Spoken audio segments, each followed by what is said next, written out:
Bismillahirrahmanirrahim. Assalamualaikum warahmatullahi wabarakatuh. Waalaikumsalam warahmatullahi wabarakatuh. Selamat pagi.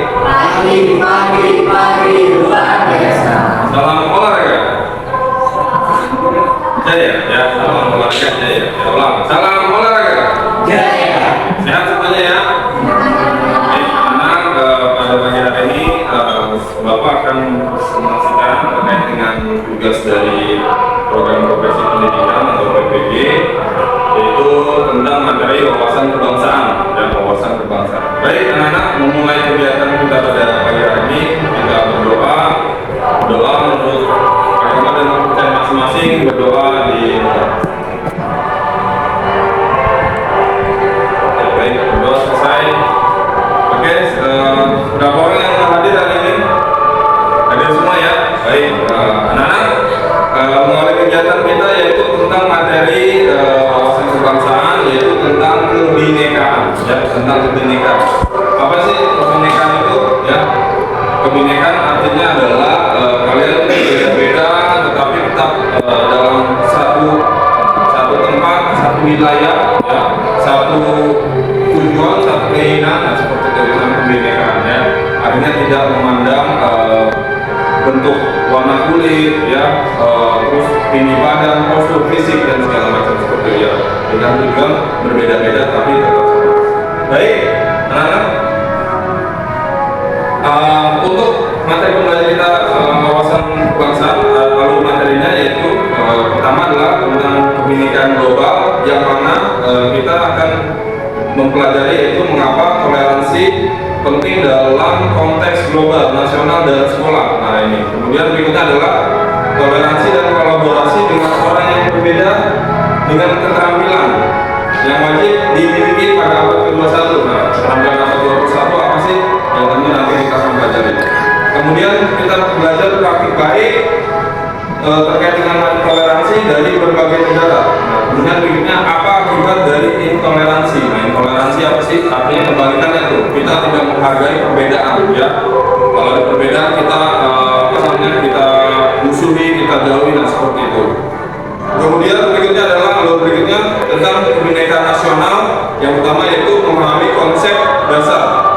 Berikutnya realitas Indonesia yang beragam, tradisi dan praktik baik toleransi di Indonesia, kemudian tantangan intoleransi di Indonesia, kemudian konsep moderasi beragama. Berikutnya adalah berkebinekaan dalam skala personal. Nah, dari global, nasional, personal, dan berarti pribadi, yaitu memahami identitas diri kita, kemudian menghapus prasangka dan menghargai keragaman. Nah, tentunya pasti anak-anak pasti berbeda ya satu dengan lain. Berikutnya adalah berkebinekaan dalam skala sekolah. Nah, kita coba terapkan nanti di lingkungan sekolah. Apa saja materinya, yaitu membangun budaya damai di sekolah, kemudian berbagai pendekatan dan praktik baik.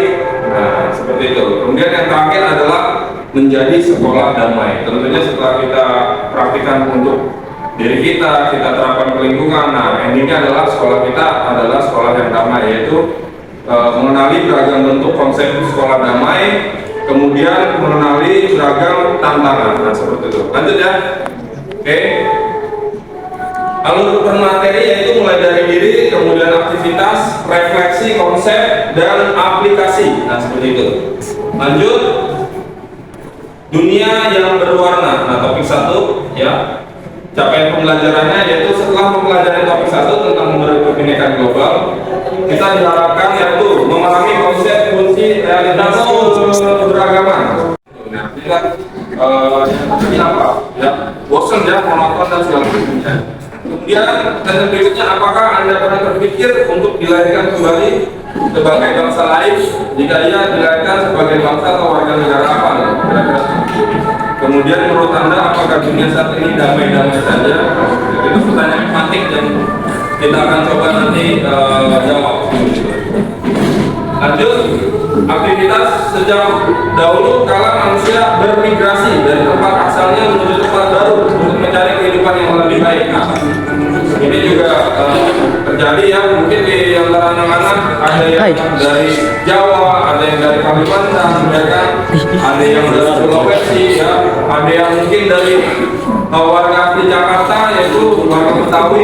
Nah, ada kan begitu. Nah, ini adalah sejak memang dari dahulu konsep dasar manusia itu selalu berpindah-pindah, ya. Waktu sesuai dengan mungkin pandangan manusia purba, ya, mereka selalu berpindah-pindah mencari tempat yang bisa digunakan untuk bertahan hidup. Nah, biasanya itu tempatnya adalah tempat-tempat yang berada di pinggiran aliran sungai yang sumber airnya cukup, seperti itu. Lanjut, aktivitas berikutnya selama berabad-abad manusia berbagai ras dan bangsa hidup berdampingan dengan damai. Nah, seperti itu ya. Lanjutnya, namun ada pemimpin negara atau kelompok yang anti pendatang. Mereka menginginkan negara mereka dihuni oleh ras atau suku bangsa asli saja. Nah, misi Anda adalah mengembalikan sosok di samping ini dengan ke tempat asalnya, seperti itu. Lanjut. Konsep satu, kita satu sakon yang berbeda. Ya, kita contohkan dengan alat tes DNA, kita akan sadar bahwa ternyata di dalam kita ada unsur beragam bangsa. Video ini menyadarkan kita bahwa tak ada ras yang 100% unik. Semua adalah gabungan dari berbagai bangsa. Pada akhirnya kita akan berhubung pada sumber yang sama. Dan lanjut, tingkat keragaman, tingkat kecerdasan. Nah, keragaman pemikiran, pandangan, dan pergaulan akan memperkaya cara kita dalam berpikir dan bijak dalam bertindak. Kemudian orang yang memahami keragaman budaya akan lebih menghargai dan berempati terhadap budaya orang lain. Seperti itu. Lanjut, orang yang hidup seragam dan pengalaman yang terbatas cenderung memiliki pikiran dan pandangan yang terbatas. Nah, seperti itu. Kerengganan, separuh responden di banyak negara Eropa merasa terancam oleh para pendatang atau kaum imigran. Hasil studi Universitas Bristol. Amerika Serikat terjadi peningkatan tindakan intoleran seperti kasus diskriminasi terhadap warga Amerika dan kekerasan terhadap warga keturunan Asia. Nah, di Amerika sendiri ya, katanya bapaknya demokrasi ternyata masih ada ya tindakan-tindakan seperti itu. Nah, berikutnya contoh kejadian itu ratusan ribu orang Rohingya meninggalkan negaranya untuk menyelamatkan diri dari serangan ekstremis yang didukung pasukan keamanan Myanmar. Nah, ini Indonesia terjadi di bangsa lain, yaitu di Myanmar, tepatnya yang mana umat muslim mereka dipaksa untuk keluar dari sebuah wilayah atau negara karena mayoritas di sana adalah beragama Buddha, seperti itu. Nah, kunci sukses tahun 2021 yaitu penyelesaian masalah inovatif, eksplorasi investigatif, pemimpin kritis, komunikator kreatif, pembaca yang baik, pembelajaran yang pandai. Kemudian adaptif dalam menyelesaikan masalah, yaitu pribadi yang serba bisa dengan pendekatan kreatif. Kemudian komunikasi kolaboratif, yaitu pemikir global yang mengekspresikan diri secara efektif dan bekerja dengan banyak orang di seluruh dunia. Kemudian yang terakhir adalah fasih digital. Nah, ini orang yang pekerja yang paham teknologi yang menggunakan keterampilan teknis dan media digital dalam pembelajaran sehari-hari mereka. Lanjutnya, belajar toleransi dari berbagai negara. Cari teman dari negara lain untuk mendiskusikan hal-hal global ini. Gunakan salah satu aplikasi global chat. Nah, mungkin di antara anak sudah ada yang bermain aplikasi ya, chat atau sosial media yang mana bisa berkomunikasi dengan warga negara lain ya, bukan hanya di Indonesia tapi warga negara lain ya. Bahkan banyak ada beberapa kejadian ya di Indonesia ya, ada warga Indonesia yang menikah dengan dengan warga asing ya, bahkan ada yang jauh-jauh dari Belanda atau di mana datang ke sini untuk bertemu dengan pria yang dikenal melalui sosial media seperti itu. Lanjutnya, negeri yang penuh dengan harmoni. Nah, setelah mempelajari topik ini, kebinekaan Indonesia peserta diharapkan satu, memahami apa makna toleransi dan bagaimana cara mempraktikannya dalam kehidupan sehari-hari. Kemudian mampu menganalisis penyebab kerentanan akan kebinekaan. Kemudian memahami konsep moderasi yang prinsip-prinsipnya mendukung tercapainya profil pelajar Pancasila. Oke, lanjut.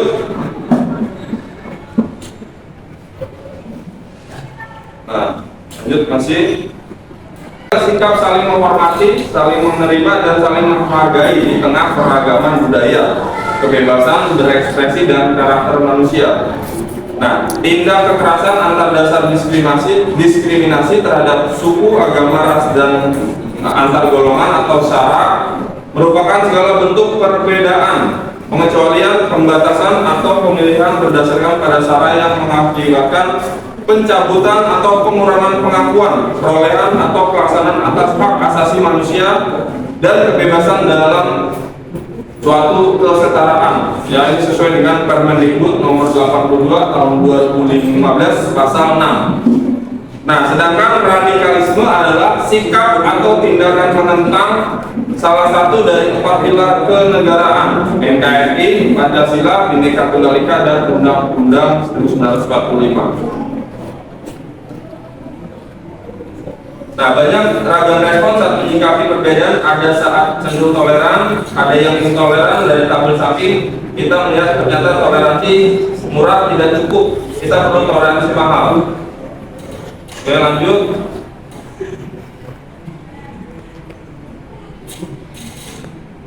Nah, kita akan contoh studi kasus, yaitu toleransi di sekolah. Siswa SMP Kristen Yahya Bandung melakukan kunjungan ke SMP Muhammadiyah 8 Bandung. Program yang diberikan nama Breaking Down the Walls ini bertujuan untuk membangun jembatan pemahaman dan peruntukan tembok prasangka. Kemudian toleransi di pesantren untuk menentukan sikap toleransi dan pemahaman terhadap budaya lain. Dalam satu kamar ditempatkan pada santri yang berasal dari berbagai daerah, baik Jawa, luar Jawa, maupun santri dari luar negeri. Di masyarakat, toleransi antar umat beragama di Kabupaten Tambrau, Papua Barat menjadi contoh yang indah. Panitia yang bertugas pada perayaan hari besar umat Kristen adalah umat Islam, dan begitu juga sebaliknya. Jadi bergantian membantu melancarkan suatu kegiatan beribadah, tapi tidak ikut dalam kegiatan peribadatannya. Nah, hebat jadi moderat. Moderat artinya di tengah-tengah, tidak ekstrim, seimbang. Sikap moderat tidak hanya dalam beragama, tapi juga dalam berbagai aspek kehidupan. Samakah moderasi beragama dengan moderasi agama? Tidak sama. Agama tidak perlu dimoderasi karena agama itu sendiri telah mengajarkan prinsip moderasi, keadilan, dan keseimbangan. Jadi bukan agamanya yang harus dimoderasi, melainkan cara penganut agama dalam menjalankan agamanya, itulah yang harus dimoderasi. Tidak ada agama yang mengajarkan ekstremitas, tapi tidak sedikit orang yang menjalankan ajaran agama berubah menjadi ekstrim.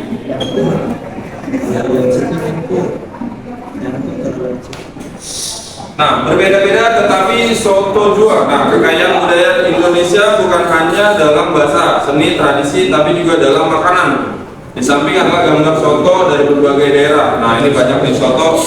Ada soto Betawi, ada soto Lamongan. Nah, itu artinya banyak variasi dalam contoh makanan seperti itu. Nah, damai dimulai dari diri. Selanjutnya, yang lain, standar umum tidak bisa dijadikan patokan untuk mengukur diri sendiri. Misalnya standar cantik menurut iklan di televisi tidak bisa menjadi patokan untuk kita. Selanjutnya, standar itu berbeda-beda setiap waktu dan tempat.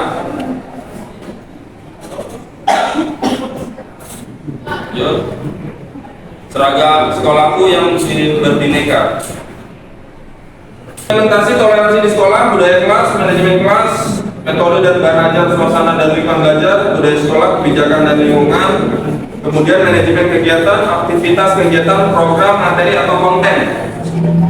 Lanjut, memperkuat budaya sekolah dengan aktivitas kebinekaan, contoh olahraga dalam permainan, pertandingan persahabatan, festival permainan tradisional, seni budaya dan agama, pentas seni, hepatit D, kuliner, perayaan hari besar agama, bukan kreativitas belajar, kemudian media komunikasi visual, bisa corner, mading online, e-bulletin dan sebagainya. Kemudian kolaborasi kerjasama dengan sekolah lain yang berbeda agama atau budaya untuk membuat karya seperti komik, vlog, film pendek atau podcast dan sebagainya. Bego emang mau. Sekolahku yang damai, lanjut.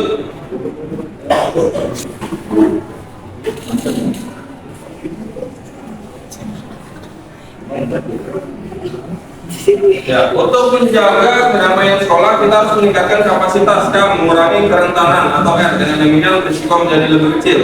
Ancaman bisa jadi eksternal, tidak bisa dikendalikan. Kerentanan internal bisa dikendalikan, kurangnya wawasan, kesadaran dan keterampilan. Titik-titik lemah yang perlu perbaikan, kapasitas, kesadaran, kebijakan, fasilitas praktik baik. Apa itu sekolah damai? Sekolah yang aman, menyenangkan dan menciptakan budaya damai.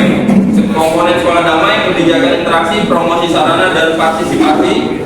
Dasar sekolah damai, prinsip penyelenggaraan pendidikan, demokratis, berkeadilan, tidak diskriminatif, HAM, keagamaan, nilai kultural dan kemajemukan bangsa. Itu hak anak sesuai dengan konvensi hak anak PBB, sekolah ramah anak atau peraturan pemerintah PP dan PA nomor 08 tahun 2014.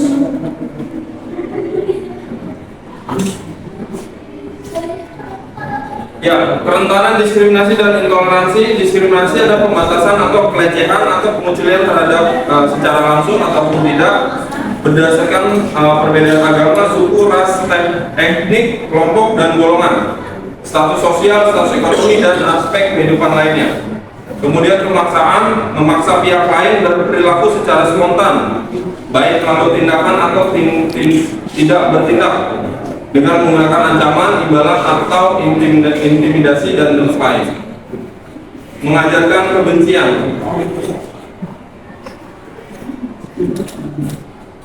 Oke, baik anak-anak, itulah tadi materi dengan wawasan kebangsaan berkebinekaan, yang mana adalah intinya kita walaupun berbeda-beda tetapi tetap satu.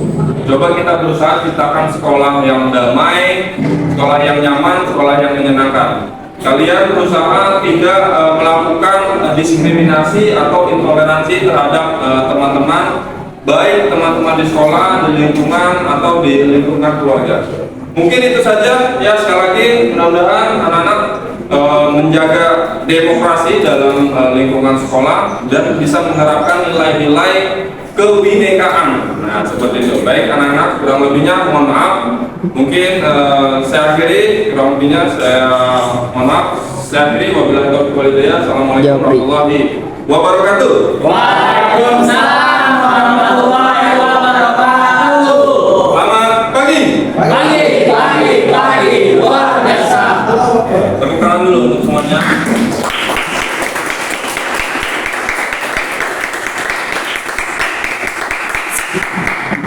Oke, itu.